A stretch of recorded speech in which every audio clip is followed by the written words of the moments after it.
ভারতে বহু নাশকতার মাথা এক ইসলামী জিহাদি নেতা জানে শেষ হয়ে গেল করাচির কাছে এক এলাকায়। খোদ পাক পুলিশ এবং সেনার নিরাপত্তায় থাকা অবস্থায় ওই জিহাদি নেতার এভাবে জানে শেষ হবার ঘটনায় রহস্য দানা বাঁধছে। মৃত জিহাদি নেতার নাম রাজাউল্লাহ নিজামানি ওরফে আবু সাইফুল্লাহ।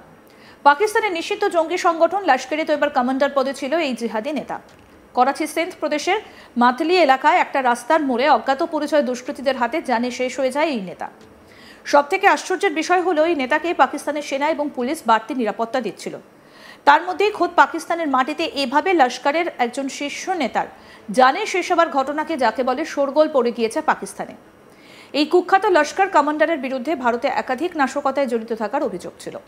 তার বিরুদ্ধে 2001 সালে উত্তরপ্রদেশের রামপুরে সিআরপিএফ ক্যাম্পে হামলা, 2005 সালে বেঙ্গালুরুতে ইন্ডিয়ান সায়েন্স কংগ্রেসে হামলা এবং 2006 সালে মহারাষ্ট্রের নাগপুরে আরএসএস এর সদর দপ্তরে হামলায় ষড়যন্ত্রের অন্যতম মাস্টার মাইন্ড হিসেবে উঠে এসেছে এই মৃত লস্কর কমান্ডার আবু সাইফুল্লাহর নাম। আরও জানা গিয়েছে, ভারতে পরপর নাশকতার ঘটনায় যুক্ত থাকায় ভারতীয় গোয়েন্দাদের চাপে শেষ পর্যন্ত পাকিস্তান ছেড়ে নেপালে আশ্রয় নেয় এই লস্কর কমান্ডার। নেপালে নাম ভারিয়ে লস্করের সংগঠন বাড়ানো, অর্থ সংগ্রহ এবং জিহাদি নিয়োগের দায়িত্ব ছিল তার কাঁধে। দীর্ঘদিন নেপালে থাকার পর তার গতিবিধি ফের ভারতীয় গোয়েন্দাদের নজরে চলে আসায় নেপাল ছেড়ে ফের পাকিস্তানে আশ্রয় নেয় আবু সাইফুল্লাহ।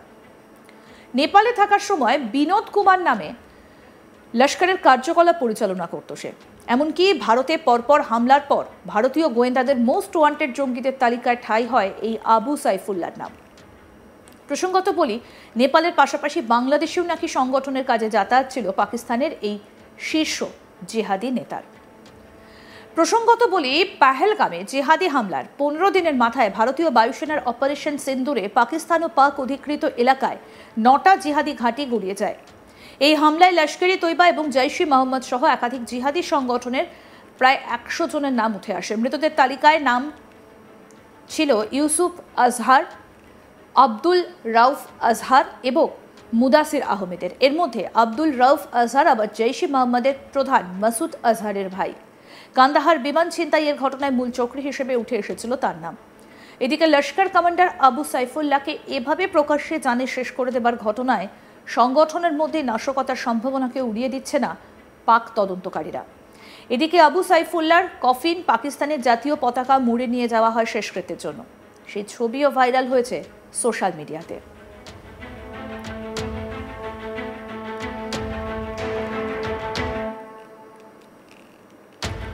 অন্যদিকে পাকিস্তানের বিভিন্ন জিহাদি সংগঠন যে নেপাল ও ভুটানে ঘাঁটি গেড়ে ভারতের বিরুদ্ধে একাধিক নাশকতা ঘটানোর পরিকল্পনা করছে সেই বিষয়ে জানিয়েছেন ভারতীয় সেনার প্রাক্তন কর্তা কর্নেল দীপ্তাংশু চৌধুরী।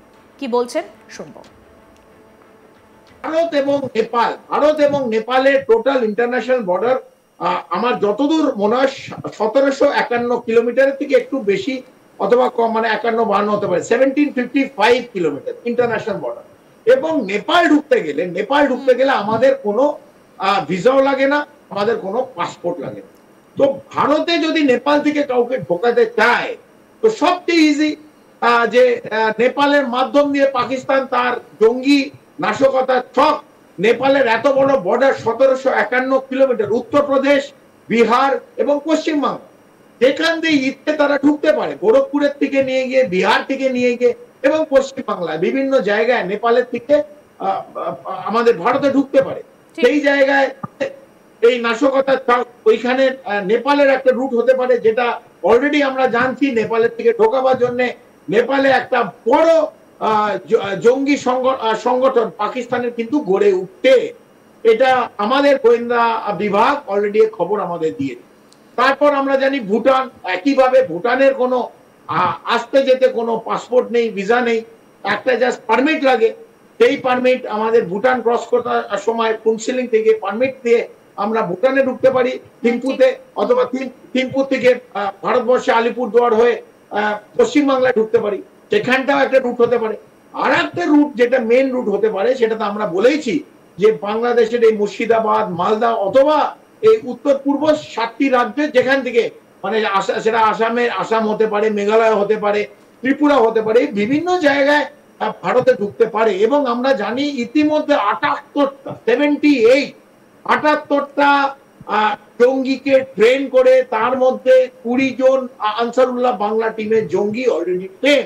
আমরা জানি যে বাংলাদেশ, নেপাল, ভুটান ইউজ করে আমাদের ওপর নাশকতার একটা ছক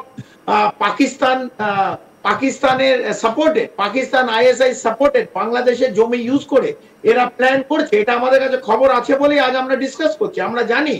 কিন্তু আমাদের পিন পয়েন্ট হতে হবে, আমাদের কমিউনিকেশন, স্যাটেলাইট, দেখুন 2-3 রকম ভাবে আমাদের ইন্টেলিজেন্স গ্যাদারিং হয়। একটা হিউম্যান ইন্টেলিজেন্স গ্যাদারিং হয়, একটা থ্রু টেকনিক্যাল ইন্টেলিজেন্স গ্যাদারিং হয়, একটা কমিউনিকেশন ইন্টেলিজেন্স গ্যাদারিং হয়, একটা স্যাটেলাইট মানে স্যাটেলাইট থেকে ইন্টেলিজেন্স গ্যাদারিং হয়। সো এই সবগুলো যদি আমরা ক্লোজ ভাবে করতে পারি, তার উপর আমাদের ধরুন বিএসএফ এর নিজস্ব ইন্টেলিজেন্স আছে, সামরিক বাহিনীর আমাদের ইন্টেলিজেন্স আছে, স্টেট পুলিশের ইন্টেলিজেন্স আছে।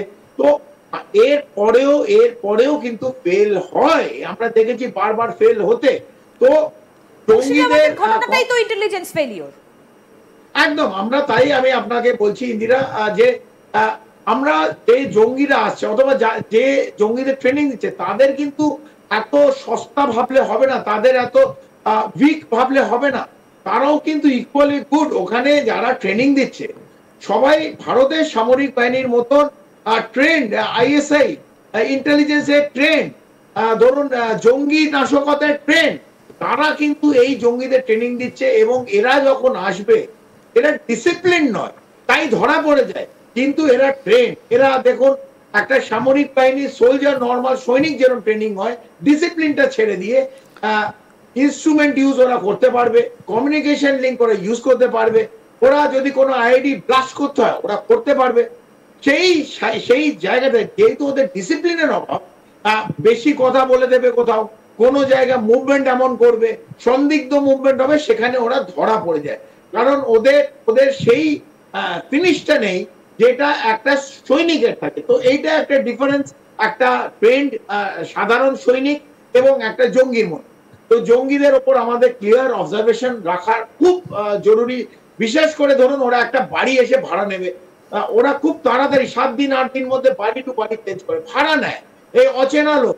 সঙ্গে সঙ্গে কিন্তু অ্যাজ এ নাগরিক আমাদের একটা রেসপন্সিবিলিটি আছে সঙ্গে সঙ্গে খবর দেয়া।